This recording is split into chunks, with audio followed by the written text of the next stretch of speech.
बिस्मिल्लाहिर्रहमानिर्रहीम, अस्सलाम वालेकुम and welcome to news reviews Facebook live. मेरे साथ मौजूद हैं यासिर जैदी साहब, जो कि सीनियर जर्नलिस्ट हैं। यासिर साहब, सबसे पहले तो बहुत शुक्रिया आपके टाइम का। सर सवाल सवाल मेरा आज की डिस्कशन का ये है कि ये जो हमारी कौम है, क्या इनको मौत भूल चुकी है? अभी हम देख रहे हैं कि सोशल मीडिया पे बहुत सारी चीज़ें वायरल हैं, बहुत सारे ऐसे लोग सामने आ रहे हैं जो अपना प्लाज्मा ये जानते हुए भी सेल कर रहे हैं कि कोरोना वायरस दोबारा भी किसी शख्स को हो सकता है और दोबारा उनको भी ये इस चीज़ की ज़रूरत पड़ सकती है। लेकिन फिर भी धड़ाधड़ लोग जो हैं वो अपना प्लाज्मा सेल कर रहे हैं, मेडिसिन फ्लैग कर रहे हैं। ऑक्सीजन सिलेंडर जो है वो, इनकी कीमत तो मैं आसमान, यानी सोने की कीमत और जो है एक ऑक्सीजन सिलेंडर की कीमत, वो तकरीबन तकरीबन जो है ना वो सेम पहुंचने वाली है। प्लाज्मे का भी यही सिचुएशन है। तो आप मुझे बताएं कि ये इंसानियत कहाँ है? इंसानियत इस कौम में है ही नहीं। आपको कब लगा इंसानियत है? आप कोरोना को छोड़ दीजिए, इससे पहले आ जाइए। क्या खून नहीं बिकता यहाँ पे? आज़ाद नहीं बिकते? अनारकली लाहौर की एक मशहूर मार्केट है, आपको मैं बताता हूँ। वहां से जाके आप आंखें लेने, आपको आंख मिल जाएगी। तो यही तो सही। यहाँ पे सारे काम होते हैं। मेरे भाई, इस कदर अखलाकी पस्ती का शिकार लोग हैं ना हम, कि तसव्वुर नहीं कर सकते हमारे अंदर कौन सी ऐसी बुराई है दुनिया की जो हम में ना पाई जाती हो और बदरजे अतम ना पाई जाती हो। ये है ना, थोड़ा थोड़ा थोड़ी थोड़ी मिकदार में होना तो चलने चलता है। हर बुराई पाई जाती है और माशाल्लाह बदरजे अतम पाई जाती है इस कौम के अंदर। तो इस कौम से किस बात का शिकवा? रही बात के, और दूसरा इसकी मुनाफिकत इतनी है कि हर बात में मजहब का इन्होंने तड़का लगा रखा है। मजहब ही सबसे ज्यादा ये करेंगे। हालांकि अगर आपको थोड़ा बहुत एंथ्रोपोलॉजी को आप पढ़िए और गुज़िश्ता तहजीबों को पढ़िए इस इलाके की, हमारा जो ये इलाका है, तो हमारा जो डीएनए पूल है ये खालिसतन सेकुलर पूल है। यानी हमारे डीएनए में हमारा डीएनए सेकुलर है। मैं आम अल्फाज में आपको कह दूं, यानी जी। ए दीन ना कहूं ला दीन ना कहूं, ये कहते हैं हमारे दीन से कुछ रुकात नहीं होता। अब हमने क्या किया, मुनाफिकत करके ना जी, अब दीन को अपने ऊपर चढ़ा लिया, मलम्माकारी कर लिया दीन की। लेकिन अंदर से हम क्या है, वो अंदर से हम चेंज नहीं हो सकते ना सर, किसी का डीएनए तो चेंज नहीं हो सकता ना। तो आप देखिए फिर क्या हो रहा है। हम हर चीज यहाँ पे ऑक्सीजन बिक रही है। अच्छा, उससे बल्कि उससे पहले देख लीजिए, उससे पहले कौन सी ऐसी खराफात नहीं थी जिनमें हम मुब्तला ना हो। तो मेरे लिए तो कोई ये अचंभे की बात नहीं है कि ये हो रहा है। हाँ, लोगों को इतना अंदाजा होना चाहिए कि याद रखिए ये नया वायरस है, हम इसके मुतालिक रोजाना कुछ ना कुछ सीख रहे हैं। मैं मेडिकल पॉइंट ऑफ व्यू से बात करूं, ये हर बंदा सोच ले, हर बंदा समझ ले इस बात को अच्छी तरह कि इसका दुनिया में अभी तक कोई इलाज नहीं है। किसी किस्म का कोई इलाज नहीं है। ना रेमडेसिविर इसका इलाज है, ना ही इसका इलाज ये डेक्सामेथासोन है, ना ही इसका इलाज ये थेरेपी है। कोई चीज इसका इलाज नहीं है। अब प्रॉब्लम क्या होता है, जो स्वेयर के पेशेंट्स हो जाते हैं ना, एक तो कुछ तो 80% के करीब तो गालिबन एसिम्टोमेटिक होते हैं या ठीक हो जाते हैं। हल्के हल्के हल्के माइल्ड सिम्टम आए होंगे तो ठीक हो जाएंगे।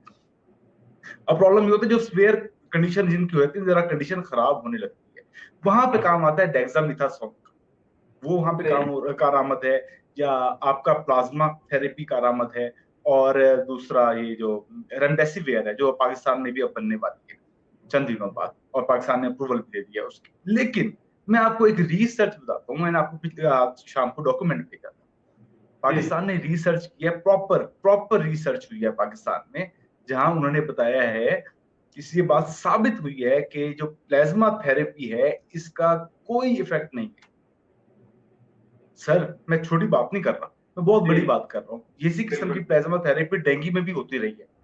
जी, बिल्कुल डेंगू होती है। जब आया था, होती रही है। और अब जो कर रहे हैं, यानी डॉक्टर साहब का नाम नहीं, मैं नाम जो के जहन से निकल रहा है मेरा, जो बहुत माहिर अंदाजा खून है, जिन्होंने नवाज शरीफ साहब का भी इलाज किया था, वो बहुत बड़ा नाम है, शमसी, डॉक्टर शमसी साहब। जी, जी, उन्होंने भी कहा है कि भाई अच्छा, जी, चाइना में जो भी होता रहा है इसका इलाज, यहाँ पे भी। लेकिन ये अभी ये गालिबन 12 या 14 तारीख का है वो रिसर्च पेपर, जो डॉक्यूमेंट है मैंने आपको भेजा था, डेट देख लीजिएगा, मुझे जरा याद जी, नहीं जी। रहता, याददाश्त मेरी ऐसी है। तो अब ये देख लीजिए आप, इसका कोई, यानी इसका 0% इफेक्ट है। और कौम क्या है, कौम की यानी हर बुराई भी है इनमें तो, दीगर यानी भेड़ चाल का भी शिकार होती है ना। अब ये जिस दिन डेक्सामेथासोन की खबर आई, बीबीसी ने ब्रेक की, जी, ये पागलों की तरह पीछे पड़े हैं उसके, शॉर्ट कर दिया। अच्छा, पाकिस्तान में पहले से ही वो यूज हो रहा है, एक चीप ड्रग है ना बहुत ज्यादा, लेकिन उसके नुकसान जी। बड़े हैं, वो छोड़ दें बात को। लेकिन अब हम प्लाज्मा के पीछे पड़े हुए हैं। भाई एहतियात कर लो, मेहरबानी करें, कोई मास्क पहन ले, घर से ना निकलें बिला वजह। तो जरूरत ही नहीं पड़ेगी इन चीजों की, एहतियात करके रब पे तवक्कल कर लें, लेकिन हम नहीं करने वाले। अच्छा, ये आपने भी मेडिसिन की बात की, ये बिल्कुल मुझे याद है कि सबसे पहले एक मेडिसिन का ज़िक्र हुआ कि ये जो है वो उसके लिए कोरोना की मेडिसिन के लिए जो पेशेंट्स हैं उनके लिए यूज़ हो सकती है। अच्छा, क्या मतलब ऐसी हमारे अंदर ऐसी कौन-सी पावर है कि 24 घंटे के अंदर-अंदर हम लोग वो मेडिसिन गाइड कर देते हैं? हालाँकि यहाँ पे तो अथॉरिटी मौजूद है, जो मेडिसिन की अथॉरिटी है वो मौजूद है, इदारे मौजूद हैं। लेकिन आप अभी ऐलान करें आप कि ये मेडिसिन है जो इसके लिए इफेक्टिव है और 24 घंटे के अंदर-अंदर आपको वो मेडिसिन कहीं से नहीं मिलती। असद ये क्या भाई माफिया है या ये हम जैसे ही लोग हैं जो ये काम करते हैं? मैं दोनों पे बात करते हूँ। पहली बात तो है कि हमारे में मैंने दोबारा अपनी बात करता हूँ, कौन सा ऐसा मर्ज है जो कमबख्त हम में नहीं है। हर किस्म का प्रॉब्लम हमारे अंदर है। जी, जी। अब बात ये इसकी देखें, पहली बात तो ये सुन लीजिए कि जो दुनिया का सबसे ताकतवर माफिया है ना, वो जहन नशीन कर लीजिए, ताकतवर माफिया है, वो है मेडिसिन माफिया। वो दुनिया के स्टूपिड तरीन लोग हैं जो मंशियात बेचते हैं, उन्हें चाहिए भाई मेडिसिन बेचें। मेडिसिन माफिया सबसे बड़ा माफिया है। समझ आइए ना मेरी बात की, तंज नहीं किया मैंने, हकीकत बयान की है आपको। अच्छा, अब होता क्या है हमारे यहाँ, होता क्या है, जब ये क्लिनिकल ट्रायल्स चल रहे थे ना, तो ये मेडिसिन की कंपनीज जो है ये आपस में राब्ते में रहती है। एक मिथ जी, ये भी है जो मुझे डॉक्टर ने बाकायदा मुझे कहा, उसने कहा मैं मानने को तैयार ही नहीं हूं कि दुनिया में HIV एड्स का या डायबिटीज का इलाज मौजूद है। अगर इनका इलाज, उन्होंने कहा सिर्फ डायबिटीज का इलाज ही आप बता दें ना, तो हजार अरब डॉलर्स की जो इंडस्ट्री है ना, जो मेडिसिन बना रही है और इंसुलिन प्रोड्यूस कर रही है सिंथेटिकली या दीगर तरीकों से, वो बैठ जाएगी। अब मुझे बताइए ये करने देंगे? अच्छा, अब आपने कहा कि जी कौम क्यों करती है, कौम देखे ना जी, अगर मेरा मेडिकल स्टोर है, मेरे पास डेक्सामेथासोन पड़ा है, 22 रुपए का एक इंजेक्शन है, मुझे क्या जरूरत है कि मैं आज बेचूंगा सर साहब आपको? मैं तो उसे स्टॉक कर लूंगा, मैं तो कभी नहीं भेजूंगा, मैं तो उसे बेचूंगा उस वक्त जब वो 22,000 का होगा या 2,20,000 का होगा। सर ये तो हमारा, मैं तो कह रहा हूँ ना कि यही तो माशाल्लाह, यही तो हमारी खासियत है, यही तो हमारी काबिलियत है। तो इसलिए हम वो करते हैं। रही आपने बात की ड्रैप की तरफ, इशारा किया आपने, ड्रैप जो है माशाल्लाह सर, उससे उससे करप्ट जो है ना इदारा, आप तस्वुर भी नहीं कर सकती जितनी उसमें करप्शन है ड्रैप के अंदर। सर मेडिसिन महंगी हुई हैं, आपको पता है कितना का इफेक्ट हुआ है इन मेडिसिन महंगे होने से? सिर्फ ये एक मोहतात अंदाजे के मुताबिक ये जो मेडिसिन महंगी हुई है ना, और इनको तमाम को जो यानी इन्होंने घपला किया है, उसका जो इन्हें फायदा हुआ है, वो 1,500 अरब रुपया हुआ है। सर मुंह से कहना आसान है, 1,500 अरब रुपया ये ये खा गए, सिर्फ आप गोल कर, ये सिर्फ ये बात करें गोल कर कोरोना। गए, ये गोल कर गए सर जी। और जो मिनिस्टर था आमिर कियानी, सर आमिर जी, कियानी जो मिनिस्टर था, वजीर सेहत, जिसकी सारी उसके यानी उसकी छतर छाया थी ना सर, इस काम में सारा कुछ उसके मर्जी से हुआ है, उससे यूं निकाल के ले गए। क्या हुआ उसका? नैब ने पहले कुछ 7-8 माह पहले यार तहकीकात का हुक्म दिया था, और उसके बाद जी, अब दोबारा कही तहकीकात करें, कुछ नहीं होना, लिख के देता हूँ कुछ नहीं होगा, बेफिक्र नहीं आप। इनका भी वही हाल होगा जो बाकियों का हुआ है, ना बाकियों का हिसाब हुआ है। सर हो ही नहीं सकता किसी तौर पर, ऐसा वाला तो नारी गलत है। ये तो पॉलिटिकल विक्टिमाइजेशन है ना, ये तो एहतजाब का उस मुल्क में कहाँ हो सकता है? सारे दूध के दूल्हे में है सर, ये समझा करेंगे आप। भाई जैसी कौम है वैसे हाकिम है, हम्म। सीधी सी बात है। अगर स्टैब्लिशमेंट की बात करते हैं, वो भी हमारे घर के ही बच्चे होते हैं जो फौज में जाते हैं और फिर जर्नैल बनते हैं और फिर कू करते हैं या कू नहीं करते, या यानी पीछे रह के काम करते हैं। तो इसी कौम के लोग सियासतदान है, इक़्तिदार में आ जाते हैं, कौन है? हमारे में से ही है ना। ओ भाई ये पूरी कौम करप्ट है, आपको मानना पड़ेगा, ये पूरी की पूरी कौम करप्ट है। यहाँ पे पीएम से लेके पीएम तक और पीएम से लेके पीएम तक हर बंदा करप्ट है, हर बंदा। सही। मुझे मुझे एक बंदा बताएं जो करप्ट ना हो इस मुल्क का, यानी बाय एंड लार्ज बात कर रहा हूँ, तकरीबन हर जगह अच्छे बुरे लोग हैं, लेकिन अक्सरियत आपको करप्ट लोगों की मिलेगी, फाइनेंशियली भी और सेक्सुअली भी।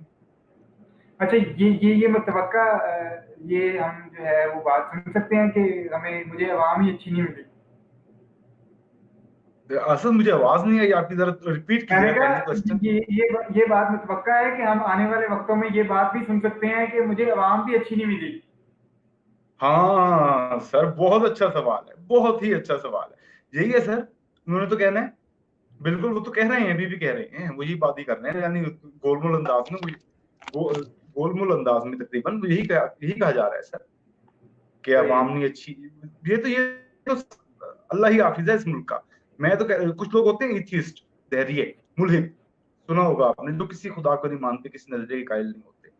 मेरा तमाम मुल्हिदों को चैलेंज है, वो अल्लाह की जात को नहीं मानते ना, पाकिस्तान आ जाए, इसका निजाम देखिए, खुद मान जाएंगे कोई ना कोई जात तो है जो इसे चला रही है। हर बंदा इसे लूटने में लगा है, फिर भी मुल्क चल रहा है। बिल्कुल क्या कोई ना कोई तो है ना जो इसे चला रहा है, फिर वो मुल्हिद भी मान जाएंगे, यकीन कीजिए आप। सही। अच्छा, अगर बात हुकूमत की तरफ आएगी या कैबिनेट की तरफ आएगी है, तो एक इन्फॉर्मेशन मैं अगर आपके साथ शेयर करना चाहूँ तो सर प्लीज। सर, क्या आपको पता है कि एक 7 अप है, एक हाँ जी। कोल्ड ड्रिंक है, वो उसको 7 अप क्यों कहा जाता है? नहीं यार, मुझे नहीं पता। सर, उसको इसलिए कहा जाता है कि उसमें 7 समंदरों का पानी होता है। और वेरी गुड। अच्छा। ऐसी क्रीम से कहा जाता है कि उसमें 16 सीटर लोग बैठ सकते हैं। ये ये बिल्कुल वैसे ही है, ये बिल्कुल वैसे ही है जैसे कोविड-19 के 19 पॉइंट्स होते हैं, जो हमारी वेरी नदीम गुड। मोहतरमा ने बयान की। सर, ये ब- वो लोग हैं जो कैबिनेट में बैठे हुए हैं और कोविड-19 के 19 पॉइंट्स भी बयान कर रहे हैं। सर वही है ना, यूं तो नहीं कहा उन्होंने कि 7 समंदर पार में तेरे पीछे पीछे आ गई है, ये तो नहीं कहा। नहीं, ये जब नहीं है। बात ये एक से एक झक्की बैठा है कैबिनेट में, एक से एक झक्की। भाई अगर कुछ नहीं आता, कम से कम जुबानें बंद कर लो, वो गुम कर लो जुबानें। क्यों बोलते हो, क्या जरूरत थी इसे? कोरोना कोरोना कहती रहती। मैं आपको टेक्निकल बात बताऊं, अगर हम मैं खबर अगर खबर हम ये आप देखें, आप माशाल्लाह सहाफी में साफी, अगर कोई बंदा ये खबर दे ना कि कोरोना से इतने बंदे मर गए, जी। ये टेक्निकली गलत हुँ। है। कोविड-19 से जो बीमारी है वो कोविड-19, ठीक जी, है, कोरोना एक वायरस है। भाई बिल्कुल। आप इतनी उसमें जाए ना, ये तो आम गलती है ना जो सब कर रहे हैं, और हमें पता है, उसके बावजूद भी तमाम साफी कर रहे हैं। सही है ना सर? सही। मैं इसकी बात कर रहा हूँ भाई, आप क्या, जब आईक्यू लेवल जितना है हमें पता है, वो बीबी इन मामलात में पड़ती क्यों हो? आपको प्रॉब्लम क्या है? क्या जरूरत थी कि आपने कोविड-19 की तशरीह करनी शुरू कर दी? मुझे बताइए, क्या जरूरत थी? और यार आपका वजीर आजम कंफ्यूज कर रहा है आपको। अच्छा, इसमें सर हद ये हो गई कि कौन है पीटीआई में ऐसा बंदा जिसने ये झक ना मारी हो? फवाद चौधरी ऐसा लाइक आती, फवाद चौधरी बाकायदा लाइक आता यार, उस पर कोई शक नहीं। लेकिन उसने वो 45-55 रुपए, कितने रुपए का पेट्रोल बता दिया था, उसका खर्चा पर बचपन खर्चा हेलीकॉप्टर का 55 रुपए खर्चा बता दिया था। यार खान साहब के बयान सबसे ज्यादा मौजूद हैं सर। कौन अब किससे, यानी किससे गिला करें हम? खान साहब के बयान नहीं मौजूद, कैसे कैसे, यानी कैसे कैसे अहमकाना फजूल बयान मौजूद। इसी तरह ये, वो भाई परफॉर्मेंस आपकी है कुछ नहीं, और ऊपर से बयान दे रहे हो, कम से कम जुबानों को चुप कर। दूसरी बात ये है कि अगर कोई इल्म ना होना ना, कोई बड़ी बात है, कोई बुरी बात नहीं। अगर मुझे नहीं पता कोविड-19 क्या है, आपने मुझे बता दिया, मेरी मालूमात में इजाफा करता है, मेरे इल्म में इजाफा कर दिया, आपकी मेहरबानी सर। लेकिन अगर मुझे कोई बात नहीं, प्रॉब्लम पता क्या है? ये लोग कैबिनेट में बैठ के कोरोना वायरस के खिलाफ स्ट्रेटेजी बना रहे हैं कि मुल्क को किस तरह बचाना है इससे। और यार जिन्होंने स्ट्रेटेजी बनानी है उनका ये हाल है। कभी वो उस्मान बुजदार कहता है कि भी कोरोना काटता किस तरह है। अच्छा, उसका तो रिकॉर्ड कोई मौजूद नहीं था, उसके पीछे पड़ गए उसके क्या कहते हैं जो हमारे सीनियर साफी हैं, जनाबे यार कौन है, डॉन में नाम खबर भूल रहा है, हाँ doctor Fahd Hussain, sorry Fahd थी। हुसैन साहब, उस वक्त डॉन में होते थे, डॉन के। जी जी, उन्होंने लिख दिया। आजकल तो चले गए वहां से। अच्छा नहीं नहीं, आजकल डॉन में है मेरे ख्याल में ना। जी, जी, उस डॉन वक्त में। एक्सप्रेस में, उस वक्त एक्सप्रेस में थे, जब वो डॉन में आए हैं तब उन्होंने खबर दी है। डॉन जी, में दी है बिल्कुल। खबर कि जी, और उसने क्या, उस्मान गुजार ने की पूरी ब्रीफिंग लेने के बाद कि भाई कोरोना काटता किस तरह। अच्छा, उसका तो कोई रिकॉर्ड मौजूद नहीं था, इन्होंने उसके ऊपर केस ठोक दिया। अब मुझे बताएं, ये जो खातून है जरताज गुल साहिबा, जरताज गुल साहिबा, ये जो खातून है सर, इनका मुझे बताइए ना कि इन्होंने जो कहा, ये तो बयान पकड़ा गया है, ये तो बयान सर बाकायदा पकड़ा गया है ना।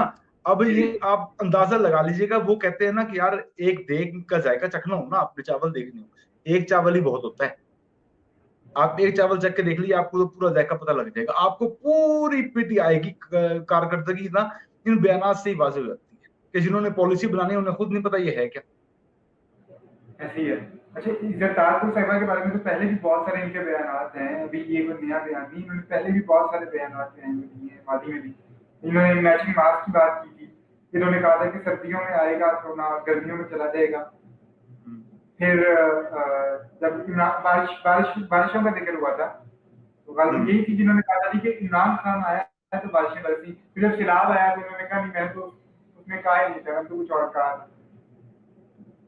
जिस तो वक्त क्या इमाम, जी जी, और एक इतने तर्जुमान होने के बावजूद भी जो है वो क्यों ऐसा होता है, मतलब कि उन्हीं को बयान देना पड़ता है अपनी बुजुर्ग को, और वो कोई ना कोई ब्लंडर जो है हो जाता है। सर बात ये है भानुमति का कुनबा, कोई कहीं से पकड़ा, कोई कहीं से पकड़ा, कोई कहीं से पकड़ा, फिर भी काम पूरा नहीं हो रहा था इलेक्शन से पहले ना, फिर भी पूरा नहीं हो रहा था। फिर इन्होंने क्या कर किया कि ये जो सारे खुसरो बख्तियार वगैरह हैं उनको जी उठा के, ये जो जो पार्टी में शामिल हो रहे थे, आपको पता ही है, इसके साउथ बिल्कुल। पंजाब के लोग, उन्हें उठा के इसमें शामिल किया गया। ये भानुमति का कुनबा है, इस तरह ये गवर्नमेंट बनाई गई है।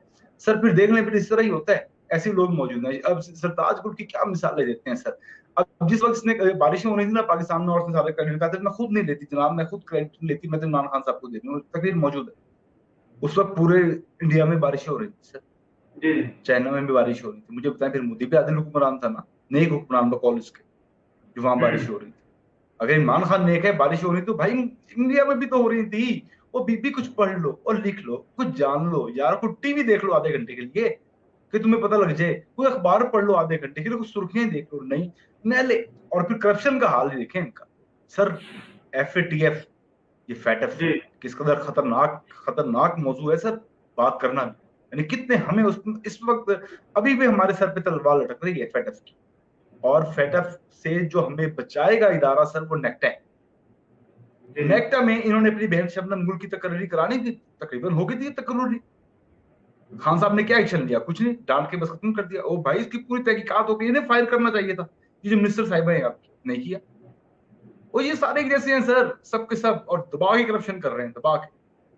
ये तो देखिएगा कैसे के चंद एक सामने आ रहे हैं ना आपके, ये देखिएगा, ये जिस दिन उतरे तो उस दिन पता जाएगा सर। और कौन कहता अच्छा है कि एक इनएक्सपीरियंस्ड है? कौन है? मुझे बताएं, शेख रशीद ने कभी किसी हुकूमत में नहीं रही? शेख रशीद, शाह महमूद अरे कुरैशी, सर बिल्कुल जी, हुकूमत शाह में फवाद फिरौज आशिक चौधरी, अमान, फवाद चौधरी, फवाद चौधरी, इलाही फिरोज उमर मार्शल अयूब। साहब, फिरदौस आशिक अमान, ये उनके, ये जो है क्या नाम है यार उसका, जनरल अख्तर अब्दुल रहमान के बेटे हुमायूं अख्तर वगैरह। जी हाँ यार सर। आप नाम लें, कितने लोग हैं, कौन है जो इसमें जूनियर है भाई? अलीम खान, हाँ अलीम जी, खान, अलीम जहांगीर तो खान नहीं। सर, जहांगीर तो नहीं, सारे के सारे सर एक्सपीरियंस्ड लोग हैं, फिर कहते हैं हमारे पास एक्सपीरियंस नहीं है। ओ यार झूठ ना बोलो, सीधा को हमारे से चल नहीं रहा है, काम नहीं हो रहा, सीधी सी बात। अच्छा बात जहांगीर तरीन का नाम आ ही गया, तो जहांगीर तरीन के बारे में मैं ये पूछना चाहूंगा कि अब वो मुल्क से बाहर हैं, हम्म उन पे इंक्वायरी बैठती है और वो मुल्क से बाहर जाते हैं, ठीक है। हम्म कैसे हो सकता है कि वो मुल्क से बाहर चले जाएं और वज़ीर आज़म को पता ना हो, या वज़ीर आज़म को पता है तो वो उनको पता है कि अगर इंक्वायरी चल रही है तो वो कैसे उनको बाहर जाने की इजाज़त दे सकती है, और क्या बनेगा हुसैन इस इंक्वायरी। और हुसैन हक्कानी, एक जी तरफ जी, चीनी की कीमत की बात कर रहे हैं और आटे की बोरी जो है वो 1100 रुपए की हो गई है, जो चंद महीने पहले जो थी वो 800 रुपए की थी। सर गालिब ने कहा था, हैरा हूं दिल को रोऊं के पीटूं जिगर को मैं, मकदूर हो तो साथ रखूं नोह अगर को मैं। तो सर इनकी कौन कौन सी बात बताएं आप? ये माफियाज की हुकूमत है सर, ये वाकईतन माफियाज की हुकूमत है। हुसैन हक्कानी भागा था ना, मुझसे बाहर भगाया गया था, ये सारी बिल्कुल। बातें करते थे। नवाज शरीफ के ऊपर भी, हालांकि वजीर आजम ये, वजीर जी सेहत इनकी। अच्छा, उस वजीर सेहत, जरा रुक जाए जरा, वजीर सेहत पंजाब पे आ जाए, यास्मीन राशिद पे। और सर उसके पास सारी जिंदगी जो तजर्बा है ना, वो एडमिनिस्ट्रेशन कर रहा है।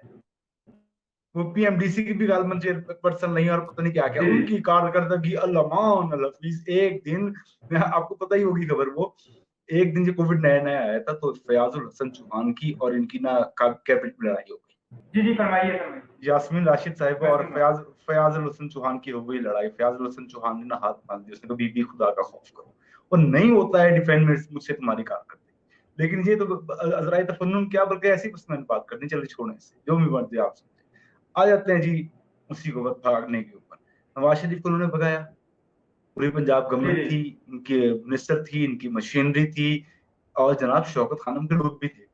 डॉक्टर फैसल, फैसल नाम है ना उनका, डॉक्टर साहब का, जो आजकल भी इसमें बिल्कुल। COVID-19 के लिए भी काम कर रहे हैं, अल्लाह खैर ही करे टीम में हमारी। काम कर रहे अच्छा जी, हाँ, अच्छा जी, उन्होंने सबने रिपोर्ट वजीर आजम को दी, और वजीर आजम साहब इतने, यानी ISI वजीर आजम के अंडर, FIA वजीर आजम के अंडर, सब कुछ सर, सब कुछ, सारी की सारी जो है एजेंसीज इनके अंडर है, इन्हें फिर भी नहीं पता लगा।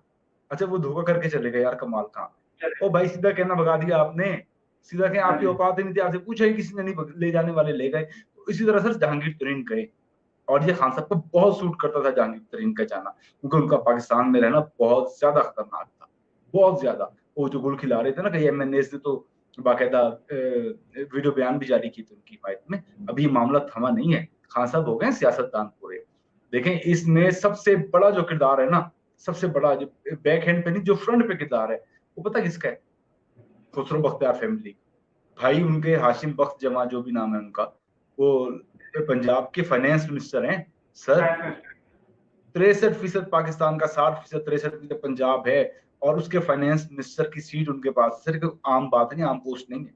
दूसरे वो खुद अब खुराक के मिनिस्टर हैं। और सर एक मुझे ये बताएं यार असद भाई, आप मुझे ये बताइए, एक फूड इंस्पेक्टर, यार उसकी कितनी आमदनी होती है? तसव्वुर कर सकते हैं आप एक फूड इंस्पेक्टर की कितनी आमदनी होती है? तो भाई वो खुराक का वजीर है, वो वजीर है। जी। सारी कार्रवाई इन्होंने मिल मिला के डाली, और खान साहब ने उनको तरक्की दी। याद होगा ना, उन्नीस क्या कहते हैं, इकोनॉमिक डिवीजन में आ गए थे ना वो, तरक्की जी। दी थी। अब मुझे ये बताएं, ये तो वजारत लेके उन्हें दूसरी दे दी थी, मुझे ये बताइए सर, खान साहब ने इन्हें बेल आउट पैकेज क्यों दी?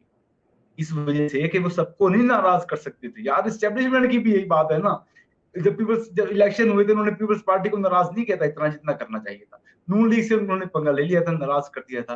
पीटीआई के हक में थी। यानी आप सारे महाज एक वक्त में नहीं खोल सकते। तो खान साहब ने जो खुसरो बख्तियार वाला महाज है उसे साइड पे रख दिया, जहांगीर तरीन के खिलाफ हो गए, बाकायदा खिलाफ हो गए, बजाहिर खिलाफ हो गए। मैं तो यूं कहूं सर, इतना पैसा देखें जब उनपे आप लोगों की या यादाश्त कमजोर है इस कौम की, या ये बेखबर कौम है वाकई। सर उन्होंने पैसा खर्च किया खान साहब पे ना, पानी की तरह, पानी की तरह पैसा खर्च किया।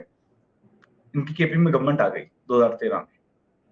2013 में जिसने सबसे ज्यादा उस गवर्नमेंट से कमाया है ना, उस गवर्नमेंट में सबसे ज्यादा, आप रिसर्च करके देख लीजिएगा, आप पूछ लीजिए कौन है वो। दो बंदे हैं, एक जनाबे जहांगीर तरीन, दूसरे वो अमेरिका वाले, पहचाने कौन है, जिनके सुप्रीम कोर्ट में भी केस हो गया था एक, अली। जिनके घर अली। अली सवाती नाम तो। आजम सवाती सर, अच्छा। आजम सवाती साहब, इन दो बंदों ने सबसे ज्यादा कमाया है केपी से। और सर सारे के सारे ऐसे हैं, सब के सब, बस ये दूध के धुलने हैं ऐसे। याद रखिएगा सर, एक बात मैं आपको बताऊं, जरदारी को ना मिस्टर 10% कहना शुरू किया लोग, जी। ठीक है, फिर उड़ा दिया ये तो मिस्टर 10% नहीं यार, ये तो मिस्टर 100% है। यानी शुरू से ही ना पीपल्स पार्टी के मुकाबले, यानी ना लीडरशिप पे ना करप्शन, फाइनेंशियल करप्शन के इल्जाम लगाए। मान और नवाज शरीफ साहब को मिस्टर क्लीन पेश किया गया। नहीं नहीं नहीं यार, वो तो बिल्कुल आपको पता है कोई मजाल है यार, वो कोई करप्शन कर सकते हो नहीं, ठीक है। अब वो मिस्टर नीट एंड क्लीन, वो सबसे बड़ा करप्ट बना के पेश कर दिया। हो गया ना, पाकिस्तान में बच्चा बच्चा कहने लगा, उन्हें करप्शन के इल्जाम लगाने लगे उनके ऊपर। तो सर जी। मेरी आज प्रोडिक्शन लिख लीजिए आप, इमरान खान पे करप्शन के इल्जाम लगेंगे, और ऐसे लगेंगे, कमाल लगेंगे। मैं आपको घर का केस बताता हूँ जो उठेगा, लिख लीजिए मेरी बात। मैं घर का केस बता दीजिए, जो सिलाई मशीन वाला केस है ना बहन का, वो जी। उठेगा। जी। सर मैं जमामा के तो केस की बात नहीं कर रहा, हम्म। ये जो घर था ना उसकी तो मैं बात ही नहीं कर रहा। केस वो भी फिट केस है, जी। परेशान नो, वो भी बेनामी जायदाद है। दूसरा बहन वाला, ये केस उठेगा सर। बाकी जो माफियाज का चक्कर है, शुगर माफिया वगैरह का, सर इस पे तो किसी दिन हम वैसे बात कर लेंगे, इसमें सिर्फ खान साहब का कसूर नहीं है। ये माफिया इतना स्ट्रांग है, मैं आपको एक मिसाल देता हूँ। शेख रशीद साहब कहते हैं कि खान साहब ने, अभी ये स्कैंडल नहीं आया तो उन्होंने पूछा खान साहब ने जहांगीर तरीन से बड़े अच्छे ताल्लुकात, यार जहांगीर तरीन ये बताओ कि ये सारे सियासतदानों की ही मिले क्यों होती हैं शुगर मिल्स? तो जहांगीर तरीन ने कहा है कि सर इसलिए होती है कि हम पावर में होते हैं। देखिए कोई आमिर भी आएगा, उसे भी तो सियासतदान ने सपोर्ट करनी है ना, कोई ना कोई जी। सियासतदान पावर में होता है। नून लीग पावर में थी तो उनकी पीपल्स पार्टी की भी मिले थी, सियासतदान ही पावर में थे ना। अब पीटीआई है, अभी भी इनकी मिले हैं, सारे सियासतदानों की मिली, हमेशा पावर में होते हैं। और इस पे कभी अलहदा प्रोग्राम कर लेंगे, जिस तरह इन्होंने कपास का बेड़ा गर्क किया है ना शुगर माफिया ने, उस पे कभी और डिस्कशन कर लेंगे। मैं आपको सिर्फ एक बात बताता चलूं, पाकिस्तान की ज़राअत को जिन्होंने चूना लगाया, आपको पता है कि 1 किलो चीनी जो पाकिस्तान में प्रोड्यूस होती है, एक तो इंतहाई नाकिस क्वालिटी की, पाकिस्तान में 1 किलो चीनी जो प्रोड्यूस होती है उसमें पता है कितना पानी लगता है? नहीं। सर 32,000 लीटर पानी खर्च होता है। मैं झूठ नहीं बोल रहा, मैं लंबी नहीं छोड़ रहा सर। 1 किलोग्राम चीनी बनाने पे 32,000 लीटर पानी लगता है सर। यानी जो प्रोसेस आप गन्ने से स्टार्ट करें आगे तक 32,000 लीटर। और वो एक साहब थे, वो जो डैम फंड जिन्होंने जारी किया था, वो डैम पे पता नहीं बैठे हुए आजकल, जो मशीनें पकड़ने क्या कर रहे हैं, कहाँ गए? उन्हें ये बात नजर नहीं आई जो आनी थी। उन्होंने जिन्होंने इन्वेस्टमेंट कर रखी थी नेस्ले वगैरह, उनके पीछे तो पड़ गए कि हमें पैसे दो। ओ सालो, ये तो देखो कि ये शुगर माफिया क्या कर रहे हैं। आज आप पाकिस्तान में 80, 85, 90 रुपए चीनी है। आज आप पाकिस्तान में ना सर बाहर से इंपोर्ट कर रहे हैं ना गवर्नमेंट चीनी, और तमाम टैक्सेस लगा दे, तमाम टैक्सेस जितने भी है, इंपोर्ट ड्यूटीज वगैरह। पता पाकिस्तान में कितने की बिकेगी चीनी? तकरीबन तकरीबन 57 से 60 रुपए सर चूना लग रहा है। और ये बहुत बच्चों सारे माफिया है ना सर। अच्छा, हर देखिए बंदा ना, अपनी जगह माफिया है, हर बंदा, मैं अपनी जगह माफिया, आप अपनी जगह माफिया, फला अपनी जगह माफिया, नीचे से लेके ऊपर तक आते जाइए। ये sugar mafia, medicine mafia, IPPs का माफिया, अल अल हफीज भाईजान, ये तो बस चल रहा है, अल्लाह के आसरे में चलता रहेगा। कोई चीज छोड़ी नहीं इन्होंने। काजी साहब, बहुत शुक्रिया आपके टाइम का। इंशाल्लाह सर अगली सर मीट सर जो है बट तो हमारी दोबारा यासिर अली साहब के साथ मुलाकात होगी। तो तब तक इंशाल्लाह। के लिए अल्लाह हाफ़िज़। थैंक यू वेरी मच अल्लाह, यासिर साहब। बहुत बहुत शुक्रिया सर, बहुत बहुत शुक्रिया।